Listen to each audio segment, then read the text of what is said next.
আমি আমাদের সন্তানকে এই দুই হাত দিয়ে দাফন করে এসেছি মেঘলা। আমি হাত জোর করে তোমার কাছে ক্ষমা চাচ্ছি মেঘলা। আসসালামু আলাইকুম প্রিয় দর্শকবৃন্দ, সবাইকে আন্তরিক শুভেচ্ছা ও স্বাগতম। আশা করি মহান আল্লাহর অশেষ রহমতে আপনারা সবাই ভালো আছেন। আজকে আমরা নিয়ে এসেছি গরিব ঘরের রাজপুত্র নাটকের ৩৬ নম্বর পর্বের সম্পূর্ণ গল্প ও বিশ্লেষণ। আজকের পর্বটি এমন এক হৃদয় বিদারক অধ্যায় যেখানে সত্য উন্মোচিত হলেও সেই সত্য আর কারো জীবনকে আগের অবস্থায় ফিরিয়ে আনতে পারে না। তাই শেষ পর্যন্ত ভিডিওটি দেখুন, কারণ আজকের পর্বে রয়েছে এমন একটি টুইস্ট যা যে কোনো দর্শকের চোখে পানি এনে দেবে। গত পর্বে আমরা দেখেছিলাম অনেক ডিএনএ রিপোর্টের উপর বিশ্বাস করে মেঘলাকে ভুল বুঝেছিল। সে নিজের গর্ভের সন্তানকেও স্বীকৃতি দেয়নি এবং মেঘলাকে বাড়ি থেকে অপমান করে বের করে দেয়। কিন্তু পর্দার আড়ালে চলছিল এক ভয়ঙ্কর ষড়যন্ত্র। রাতুল গোপনে ডিএনএ রিপোর্ট পরিবর্তন করে সবাইকে বিভ্রান্ত করেছিল, আর সেই মিথ্যার ফলেই আজ ধ্বংসের মুখে দাঁড়িয়ে গেছে দুটি জীবন। আজকের পর্বের শুরুতেই বাড়ির পরিবেশ একেবারে উত্তপ্ত হয়ে ওঠে। একের পর এক তর্ক বিতর্কের মাঝেই হঠাৎ সেই ভয়ঙ্কর সত্য প্রকাশ পায়। ডিএনএ রিপোর্টটি আসল ছিল না, রাতুলই রিপোর্ট পরিবর্তন করেছিল। এই সত্য জানার পর অনেক যেন নিজের চোখকেও বিশ্বাস করতে পারে না। সে বুঝতে পারে এতদিন ধরে যে নারীকে সে অবিশ্বাস করেছে সেই মেঘলাই ছিল নির্দোষ। কিন্তু সত্য প্রকাশ হওয়ার আগেই শুরু হয়ে যায় আরেকটি বড় বিপদ। প্রসব যন্ত্রণায় ছটফট করতে থাকে মেঘলা। তার শারীরিক অবস্থা দ্রুত খারাপ হতে থাকে। মেয়ের কষ্ট আর সহ্য করতে না পেরে শমশের আলম দ্রুত হাসপাতালে নিয়ে যাওয়ার ব্যবস্থা করেন। হাসপাতালে পৌঁছানোর পরও মেঘলার ভাগ্যে জোটে না চিকিৎসা। ভর্তি ডেস্কে বসা কর্মচারী রোগীর নাম লিখে স্বামীর নাম জানতে চায়। শমশের আলম নিজের নাম বলতে চাইলে হাসপাতাল কর্তৃপক্ষ জানিয়ে দেয় রোগীর বাবার নাম নয়, স্বামীর নামই লাগবে। মেঘলার বাবা অনেক অনুরোধ করেন। তিনি বলেন আগে চিকিৎসা শুরু করুন, পরে সব কাগজপত্র দেওয়া হবে। কিন্তু কেউ তার কথা শোনে না। বরং তারা এমন অপমানজনক কথা বলে যে উপস্থিত সবাই হতবাক হয়ে যায়। তারা প্রশ্ন তোলে এই সন্তানের বাবার পরিচয় কি, এমনকি তারা ইঙ্গিত দেয় এই সন্তান অবৈধ কিনা। এই কথা শুনে শমশের আলম প্রতিবাদ করেন। তিনি বলেন তার মেয়ের কোনো দোষ নেই। কিন্তু হাসপাতাল কর্তৃপক্ষ কোনো কথা শুনতে রাজি হয় না। শেষ পর্যন্ত তারা মেঘলাকে ভর্তি না করেই হাসপাতাল থেকে বের করে দেয়। হাসপাতাল থেকে অপমানিত হয়ে বেরিয়ে আসার পর শমশের আলম যেন দিশেহারা হয়ে পড়েন। একদিকে মেয়ের অসহনীয় প্রসব ব্যথা, অন্যদিকে কোনো হাসপাতাল চিকিৎসা দিতে রাজি নয়। অসহায় বাবা বারবার আল্লাহর কাছে সাহায্য চাইতে থাকেন, কিন্তু সময় যেন কারো জন্য অপেক্ষা করছে না।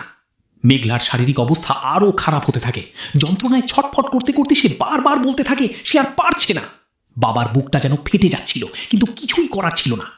অবশেষে শমশের আলম সিদ্ধান্ত নেন আর কোনো হাসপাতালে সময় নষ্ট না করে পাশের বস্তির একজন অভিজ্ঞ ধাত্রীকে দিয়ে মেয়ের প্রসব করানো হবে। ড্রাইভারকে দ্রুত বস্তির দিকে গাড়ি চালাতে বলেন তিনি। বস্তিতে পৌঁছানোর পর সবাই ছুটে আসে মেঘলাকে সাহায্য করতে। ধাত্রী দ্রুত গরম পানি, পরিষ্কার কাপড় এবং প্রয়োজনীয় সব কিছুর ব্যবস্থা করতে বলেন। চারপাশে এক আতঙ্কিত পরিবেশ সৃষ্টি হয়। সবাই আল্লাহর কাছে দোয়া করতে থাকে যেন মা ও সন্তান দুজনই সুস্থ থাকে। অনেক কষ্টের পর অবশেষে জন্ম নেয় একটি ফুটফুটে ছেলে সন্তান। কিন্তু জন্মের পরই ধাত্রীর মুখের হাসি মিলিয়ে যায়। তিনি লক্ষ্য করেন শিশুটি একবারও কান্না করছে না। চারদিকে নেমে আসে ভয়ঙ্কর নীরবতা। শমশের আলম কাঁপা গলায় জানতে চান কি হয়েছে। ধাত্রী চোখের পানি ধরে রাখতে না পেরে জানিয়ে দেন অনেক দেরি হয়ে গেছে। চিকিৎসার অভাবে নবজাতক পৃথিবীতে এসেই প্রাণ হারিয়েছে। এই কথা শুনে শমশের আলম ভেঙে পড়েন। তিনি বুক চাপড়ে কাঁদতে থাকেন। অন্যদিকে মেঘলা তখনও অজ্ঞান। নিজের সন্তানের মৃত্যুর খবর সে জানতেও পারেনি। ঠিক এই সময় সেখানে পৌঁছে যায় অনিক। সত্য জানার পর সে ছুটে এসেছে নিজের স্ত্রী আর সন্তানকে দেখতে। কিন্তু শমশের আলম অনিককে দেখেই ক্ষোভে ফেটে পড়েন। তিনি অনিককে থামিয়ে বলেন এখন আর কেন এসেছো? যখন আমার মেয়ে তোমার দরজায় দাঁড়িয়ে নিজের নির্দোষ হওয়ার প্রমাণ দিচ্ছিল তখন কোথায় ছিলে? আজ তোমার অবহেলা আর অবিশ্বাসের কারণেই আমার নাতি পৃথিবীর আলো দেখেও বাঁচতে পারল না। অনেক বারবার ক্ষমা চাইতে থাকে। সে স্বীকার করে সে ভয়ঙ্কর ভুল করেছে। রাতুল ডিএনএ রিপোর্ট পরিবর্তন করেছিল, কিন্তু সে সেই মিথ্যা রিপোর্ট বিশ্বাস করে মেঘলার সঙ্গে অন্যায় করেছে। অনেক কাঁদতে কাঁদতে বলে বাবা আমাকে ক্ষমা করে দিন, আমি আমার ভুল বুঝতে পেরেছি। একবার শুধু মেঘলার সঙ্গে দেখা করতে দিন। কিন্তু শমশের আলমের হৃদয়ের ক্ষত এত গভীর যে তিনি অনিককে ক্ষমা করতে পারেন না। তিনি স্পষ্ট জানিয়ে দেন, যে মানুষ নিজের সন্তানকে জন্মের আগে অস্বীকার করেছে তার আর কোনো অধিকার নেই সেই সন্তান মুখ দেখার। এরপর অনিক নিজের 2 হাতে মৃত সন্তানকে দাফন করে। কবরের পাশে দাঁড়িয়ে সে ভেঙে পড়ে। সে নিজের সন্তানকে উদ্দেশ্য করে কান্নায় ভেঙে বলে, বাবা, আমাকে ক্ষমা করে দিও। আমি তোমাকে পৃথিবীতে স্বীকৃতি দিতে পারিনি, তোমার মায়ের ওপর বিশ্বাস রাখতে পারিনি। আজ আমার ভুলের শাস্তি আমি সারা জীবন বয়ে বেড়াবো। এদিকে হাসপাতালে ধীরে ধীরে মেঘলার জ্ঞান ফিরে আসে। চোখ খুলেই সে মৃদু হাসি দিয়ে মাকে জিজ্ঞেস করে, আম্মু, আমার ছেলে কোথায়? একবার কোলে নেব। এই প্রশ্ন শুনে মেঘলার মা আর শমশের আলম কেউই চোখের পানি ধরে রাখতে পারেন না। শেষ পর্যন্ত শমশের আলম কাঁদতে কাঁদতে মেয়েকে সত্যিটা জানিয়ে দেন। তিনি বলেন, মা, তোর ছেলে পৃথিবীতে এসেছিল ঠিকই, কিন্তু আল্লাহ তাকে আমাদের কাছে রাখেননি। আমি নিজের হাতে তাকে দাফন করে এসেছি। এই কথা শুনে মেঘলার বুক ফাটা কান্নায় হাসপাতালের পরিবেশ ভারী হয়ে ওঠে।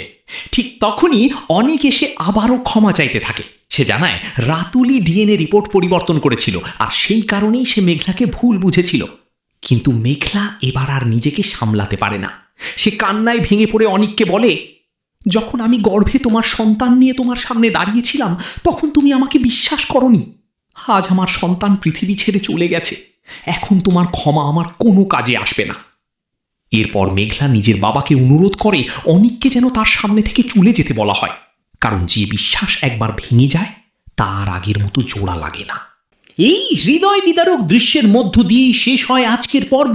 প্রিয় দর্শকবৃন্দ, আজকের পর্বটি যদি আপনাদের হৃদয় ছুঁয়ে যায় তাহলে ভিডিওটি অবশ্যই একটি লাইক করবেন এবং বন্ধুদের সঙ্গে শেয়ার করবেন।